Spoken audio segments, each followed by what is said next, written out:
Good afternoon. Nkosana again, Nkosana Moyo from the Mandela Institute for Development Studies.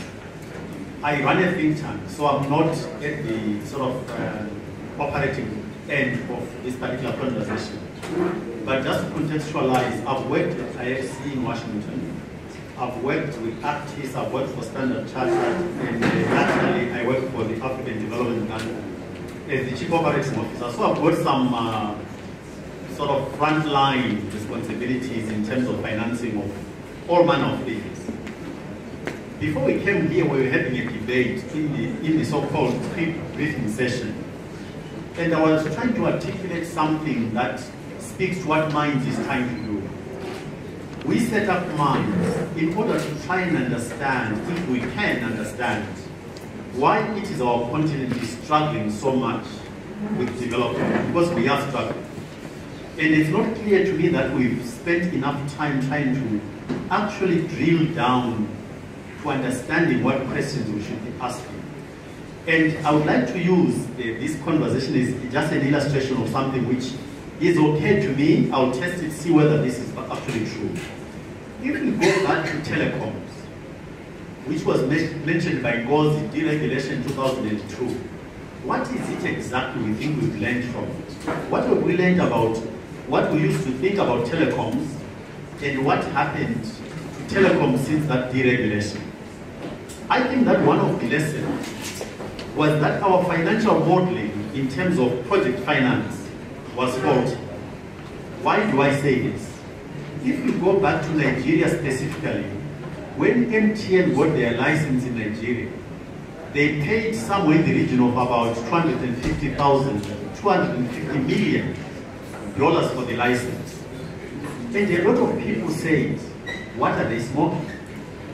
Because people didn't believe they could make money out of it and paid so much. Ngozi mentioned something which relates to that. When she mentioned the rate of growth and what might happen if there was, in fact, partial closure of the infrastructure financing gap, what it's telling me is that we've confused possibly the variables, which is the dependent and which is the independent variable between infrastructure and economic growth. Because typically, how do we do the financial model? We do our projections, and the inputs into those projections should include availability of infrastructure. Because we try to deduce the bankability of infrastructure on the basis of our projections of economic growth. But actually there is a loop. There is a feedback loop in that model. And I think this is where we go wrong. So we've got a problem of what are the primary effects of infrastructure on growth and what are the secondary effects. And I do not believe that our financial models are correct. And I think unless we go back, and this is what I was trying to argue, that a lot of us who went to business schools have been miseducated. We've been given these sort of templates of how to calculate things, and we stop thinking. We need to go back and try to observe what has happened in certain sectors. And I think the telecom sector does teach us something.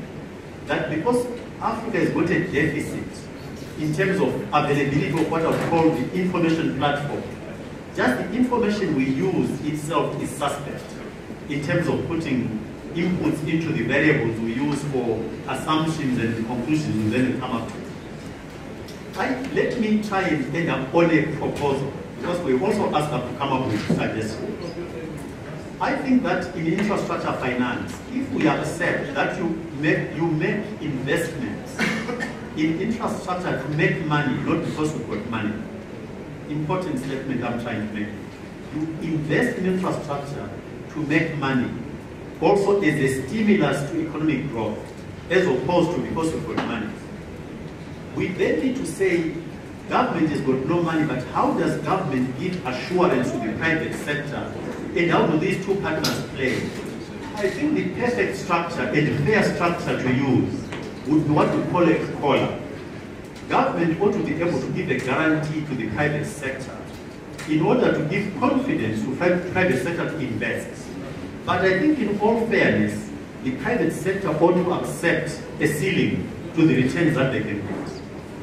And I think once you accept the principle of this, yes, it's unpredictable, both parties are uncertain, government can give a guarantee to underpin the investment, the private sector should accept a ceiling. In other words, a limit to how much returns they can make.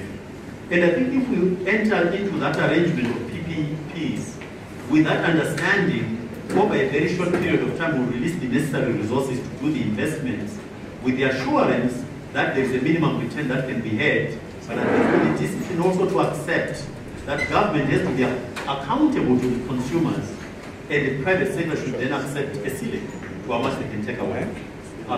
Can I just make a comment on that? Sure, absolutely. Okay.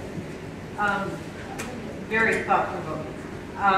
Let me suggest that the framework already exists for that, but the information deficit is why we don't do it. In Chile, the Chile government developed a demand mitigation facility for their toll roads. And in fact, that's how Mexico did some of their toll roads after the first ones collapsed. So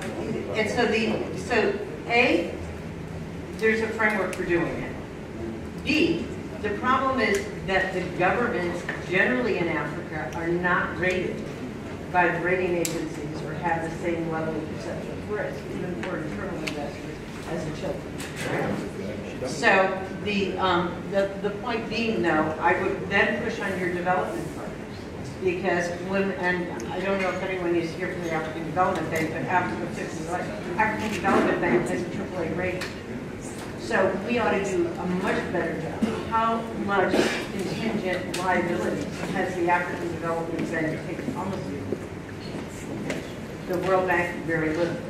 Okay, ATI, the African Trade Insurance Agency, actually is getting more business than NIGA and the others. So there's real opportunities here to use some of this. There's also the World Bank has the partial risk guarantee that can be used output pay today, because your feedback loop is real.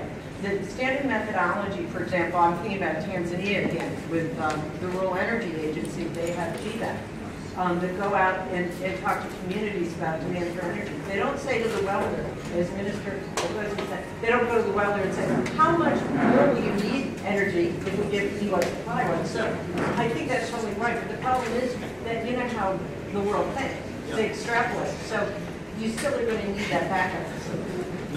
Just a quick, so I understand. But but the solution at the moment is partial. The private sector wants a floor, but nobody's put in the idea of a collar, i.e., it's a floor plus a ceiling. And I think then you can, because the perception of equity is quite important. That's why Moyo was saying, I wonder sometimes whether it's GGP. That's precisely the reason.